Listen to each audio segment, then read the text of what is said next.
also part and parcel of the curriculum in some of the institutions. And since now there are many universities also giving that the tourism disciplines, they are also very aware of the farm trips and what they have to be engaged and to cope up with the changing environment of today's technology. In our time, there was not that much of a technology as compared to today. So we want the newcomers to be well equipped with the technology and experience and exposure. So what we didn't have at that time, we want the new ones to have it, hand-in experience from the early stage.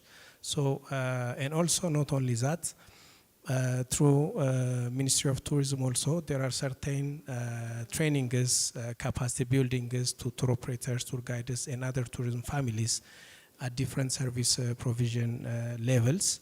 So we also take part in the respected trainings. Apart from that, not only in local, but also international trainings we take online. For example, a few tour operators in Ethiopia, they are Travel Life, which is committed for sustainability, which I'm partner level, only 2 are certified. So these kind of capacity buildings are also ongoing ones, which gives Ethiopia a good visibility and integrity of the service provisions in all end-to-end activities of the tourism.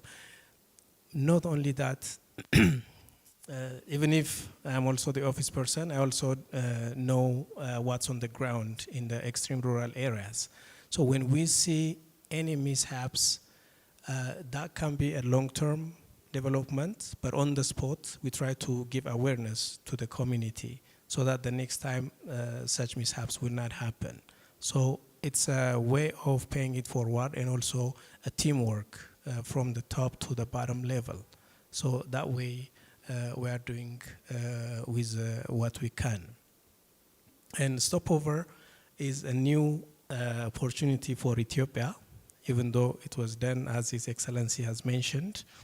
I highly appreciate that his commitment for decades that we didn't know.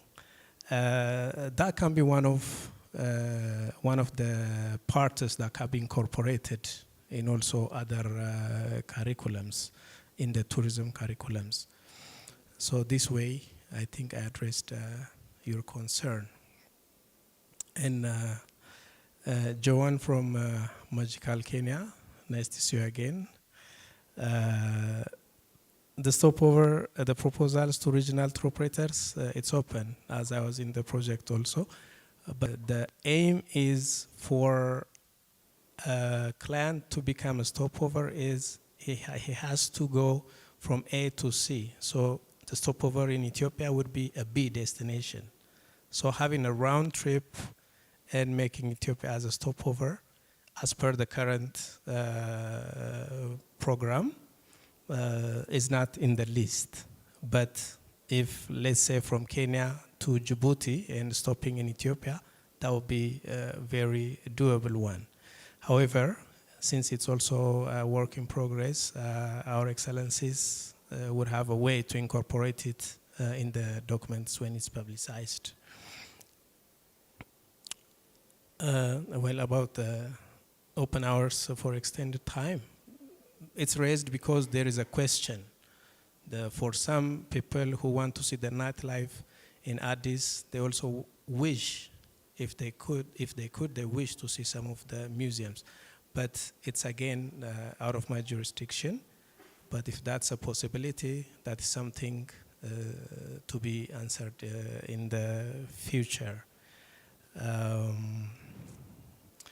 And about the execution at different levels,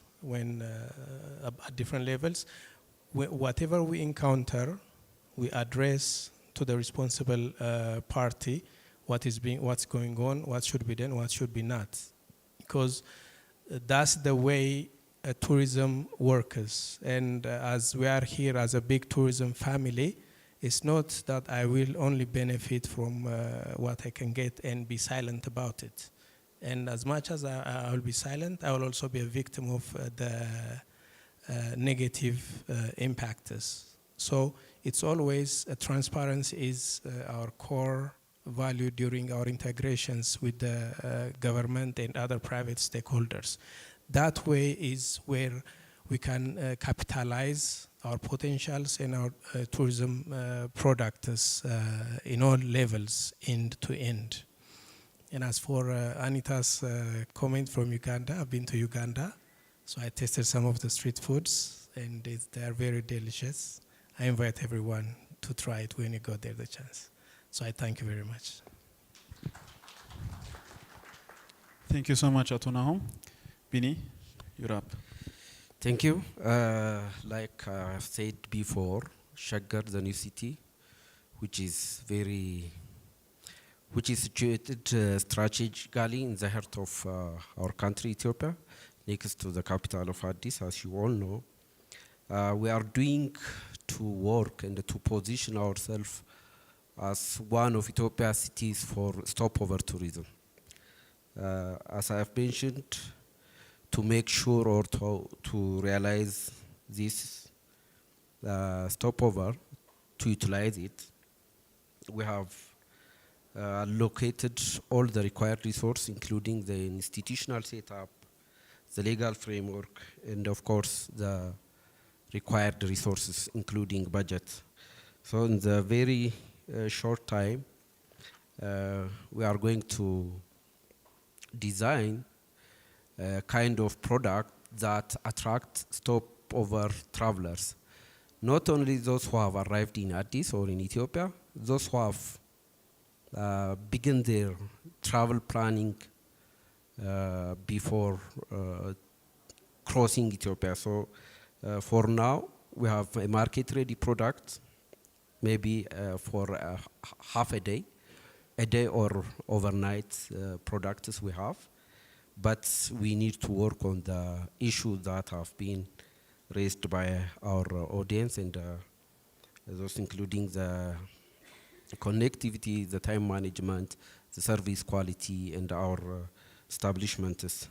As I have said this, one of the very important thing which I don't want to underestimate is that as a stopover destination, we also working with local travelers who have traveling from north to south, from west to east, to stop over here in Shaggar to experience our environment, the culture, the festivals we have. As you know, now it's the month of festivities.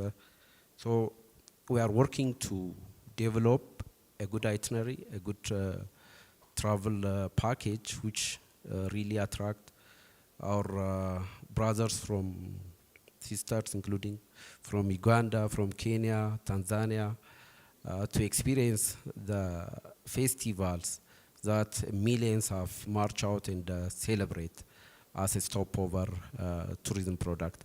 I think this is what I have for now.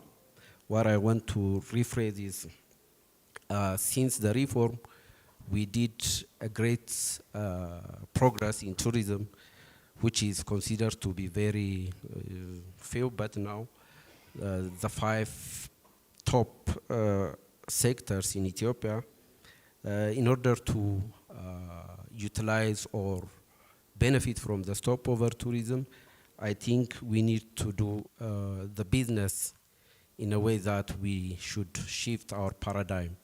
So thank you. This is what I have for now. Thank you, Bini. Thank you so much, Bini. Thank you so much to our panelists,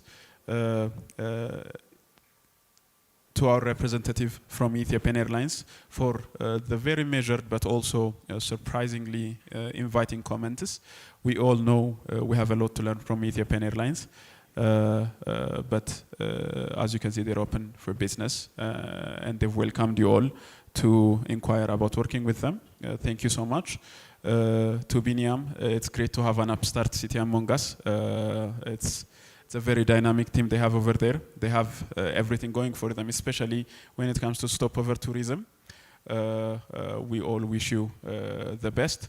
To Ato Nahom, thank you so much for addressing so many of the questions that we might have otherwise left unaddressed.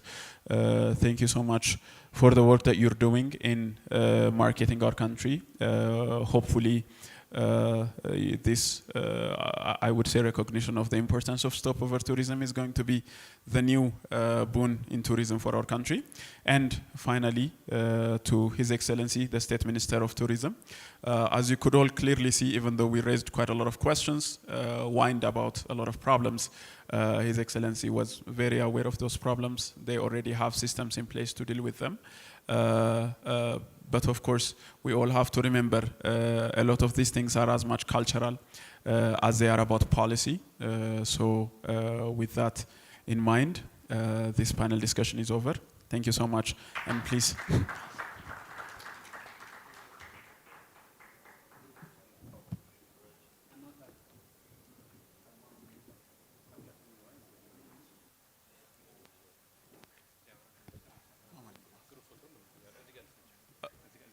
As you go.